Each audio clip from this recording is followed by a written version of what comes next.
इसीलिए संतों ने कहा है अच्छे कर्म, दान पुण्य करना, भलाई के काम करना, भूखे गरीब की मदद करना, ये समाज में अच्छे कार्य हैं। इंसानियत है, इनमें दया का भाव है, प्रेम है। और जब तक वो हम नहीं करते हैं, हमारे दिल में दया प्रेम नहीं है, प्यार नहीं है, तो जो इंसान से, दूसरे जीवों से प्यार नहीं करता, वो प्रभु से प्यार नहीं कर सकता।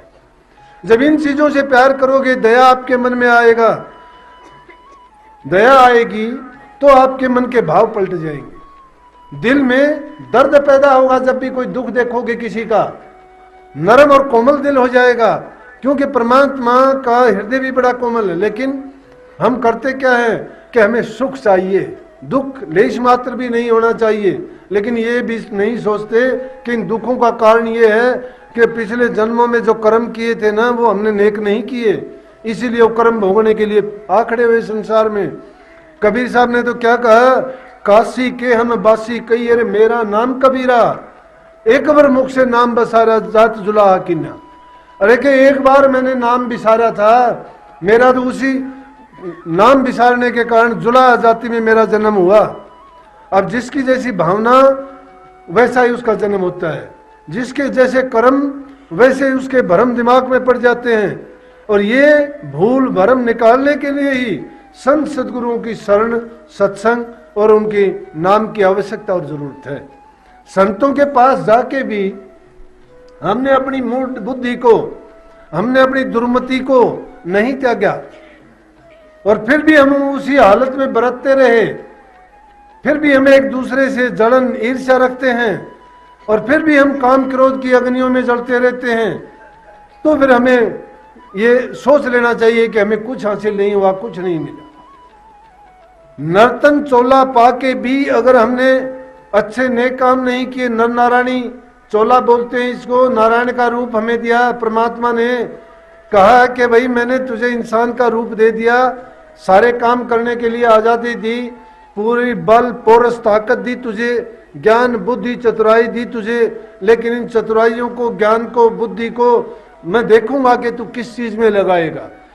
वो करने के लिए तुझे आजादी दी गई है, क्योंकि उसकी भी एक मर्यादा थी कि काल पुरुष का वचन भी ना टूटे और जीव इस भ्रम से भी निकल जाए। इसीलिए उन्होंने स्पष्ट बात अगर कही होती तो ये काल देश उजड़ जाता। ये काल की रचना है, सतपुरुष ने उनको ये आजादी दी, लेकिन जीवों के लिए इतना तरीका छोड़ दिया था कि ये जीव करनी करके पार उतर जाएगा। महापुरुषों को समय समय पर जीवों की यह हालत देख के भेजा जाता है, और वो आम सत्संग जारी करके और किसी भी प्रकार की सिद्धि शक्ति ना दिखा के इन जीवों को सादे भाव से, इंसान रूप में, सादे वेश में, सादी वाणी में, सादे रूप में वो ज्ञान की गंगा बहाते हैं कि जिसकी नेत्र खुले होते हैं ज्ञान के, जिसका बुद्धि जग जाती है और जिसके कर्म पीछे के खत्म हो जाते हैं, और जो जीव भाग से अपने कर्म को खत्म करना चाहता है, वो संतों की बात मान के संतों की शरण में जाके नाम की कमाई करता है और अपने जीवन को सफल कर लेता है। इसीलिए कहा कि सतगुरु खोजो है प्यारी, जगत में दुर्लभ रतन यही। जब ये दुर्लभ रतन मिल जाता है, उसको किसी प्रकार से खर्चो खाओ, जिसको वो रतन मिल गया उसका ये जीवन भी सुखी है और उसका परलोक भी सुखी है। दोनों जीवन बनाने के लिए, हर प्रकार से सुखी और संपन्न रहने के लिए, ये ना सोचना कि वो करने के बाद में तुम्हारी गरीबी मिट जाएगी, ये ना सोच लेना कि तुम्हें शरीर का रोग नहीं आएगा, ये मत सोच लेना कि तुम हर प्रकार से आनंद भोगोगे। अरे जिसको तुम आनंद कहते हो उसको संत लोग तो दुख और पाप का भंडार कहते हैं। क्यों कहते हैं कि दुख तकलीफ जब तक इंसान को नहीं आती है तब तक वो सुख को याद नहीं करता है, और सुख जब मिल जाता है तो इंसान गाफिल होता है, और गाफिल जब हो जाता है तो परमात्मा को भूलता है। इसीलिए संतों ने कहा जो बेमुख गुरु से फिरते वो भव सागर में गिरते। लेकिन गुरु की कहता है, गुरु की महिमा अब सुन मोह से, और कही जात न रंचक मुंह से, 10वें में खेचे 9 से, फिर एक करे तो ही 2 से। हम दुई में फंसे हुए हैं, उस 2 से 1 करने की ताकत संतों के ही पास है। वो हर प्रकार से जीव के अंग संग्रह के और जीव के कल्याण के काम करते हैं, लेकिन जीव का भी फर्ज बनता है कि संतों के पास जाके अपने हर प्रकार से मन, वचन और कर्म से पाक साफ पवित्र हो जाए। शास्त्रों ने 3 ही चीजों पे जोर दिया। और क्यों दिया? 3 चीजों में सब कुछ आ गया कि मनसा वाचा कर्मना दुखाहु मत देर ऐती रेणी जो रहर वो शब्द रस ले। शब्द का रस लेना चाहते हो तो मन से, वचन से और कर्म से पवित्र हो जाओ। मन से प्रभु की भक्ति का ख्याल हमेशा रखो। सिमरन नाम का क्या है? अरे सिमरन जरूरी क्या है? सिमरन इसीलिए जरूरी है कि नाम का सिमरन करते चले जाओगे, मन में दूसरी बातों के या विकार या बुरे ख्याल तुम्हारे मन में नहीं पनपने पाएंगे। मन को हमेशा प्रभु भक्ति में, गुरु में, नाम में या गुरु के वचन में या किसी शब्द में, वाणी में लगाए रखो इसको। जब मन को लगाओगे, मन का कोई भी कसूर नहीं है, मन को मत कोसा करो। कोसना किस चीज का है? कोसना है हम इंद्रिय सुख चाहते हैं, उस सुख के भोग के लिए हम रोग में फंसते हैं। अगर उस सुख को त्याग दे तो उस रोग को अपना आप त्यागा गया, उसकी जरूरत ही नहीं पड़ेगी। क्योंकि हर चीज का परिणाम होता है। जो तुम्हारा रोग का, दुख का परिणाम क्या है? तुम्हारा भोग का परिणाम रोग है और रोग का परिणाम शोक है। शोक को अगर त्यागना चाहते हो, रोग से बचना चाहते हो तो किसी भी चीज में ना फंसो। फंसने का मतलब भोगी ना बनो। भोगी बनेगा, रोगी जरूर बनेगा। एक चीज के रोगी बनो नाम के। क्योंकि रोगी को बार बार दवा की जरूरत पड़ती है, इसलिए जब नाम के रोगी बन जाओगे बार बार नाम को याद करो। तो पहली जो इस शब्द की लाइन थी उसमें कही सतगुरु का नाम पुकारो और सतगुरु को हीरे धारो।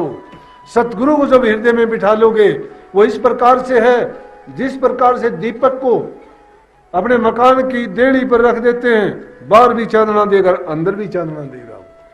ये देड़ी जैसा प्रकाश है। सतगुरु को जब अंदर में बैठा लोगे, ये संसार भी सब कुछ दिखाई देगा।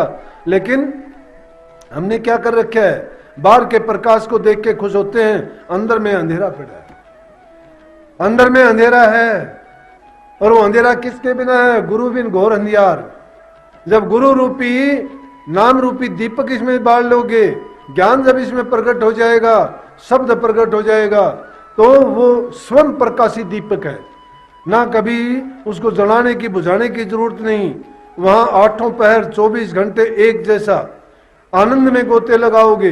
बाहर चाहे कुछ भी हो लेकिन अंदर में मगन रहोगे। बाहर फटे हाल रहोगे, किसी चीज की जरूरत नहीं होगी। क्योंकि जो चीज की आवश्यकता है, जिससे हमारा जीवन बनता है, ये जीवन तो जैसा है ये तो कर्म भोग के पूरा कर जाओगे। सबने पूरा किया भी है, रोजाना देखते भी हैं। लेकिन रास्ते से जब भटक जाते हैं, संसार में जहां देखोगे वैसे ही जीव मिल जाएंगे। क्या बताऊं, रोजाना ऐसे ऐसे जीव मेरे पास आते। एक आके कहता है कि मेरा लड़का मुझे घर से निकालता है।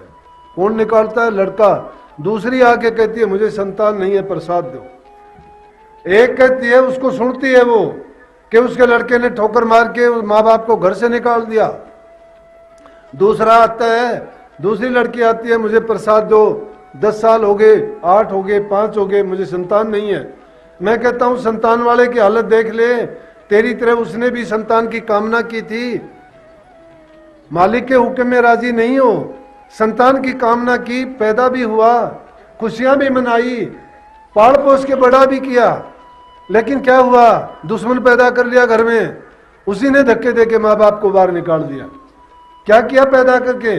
लेकिन कभी कभी मुझे ऐसी भी चीज देखने को मिलती है। एक जवान लड़का आया मेरे पास, उसकी माँ को पैरालिसिस हो गया, लकवा। माँ बोल नहीं सकती, चल फिर नहीं सकती, लेकिन उठाए फिरता है।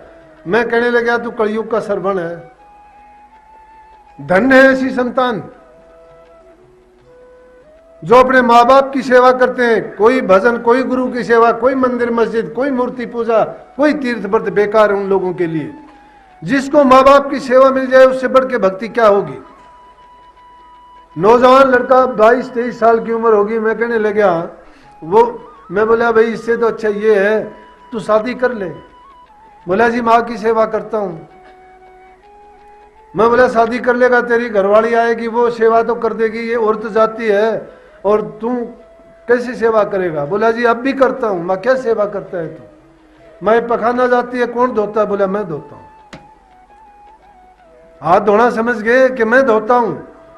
बेटा हो के दिक्कत है, आदमी हो तो कोई बात नहीं, लेकिन मां है। इसीलिए मां से बढ़ के कोई चीज नहीं, पिता से बढ़ के कोई देवता नहीं है। अरे किसकी पूजा करोगे, क्या करोगे? कहने लगा मैंने शादी नहीं करनी, मैं शादी कर भी लूं, अगर कोई औरत ऐसी आ गई कि इसको भी बर्बाद कर देगी, मेरा जीवन भी बर्बाद हो जाएगा।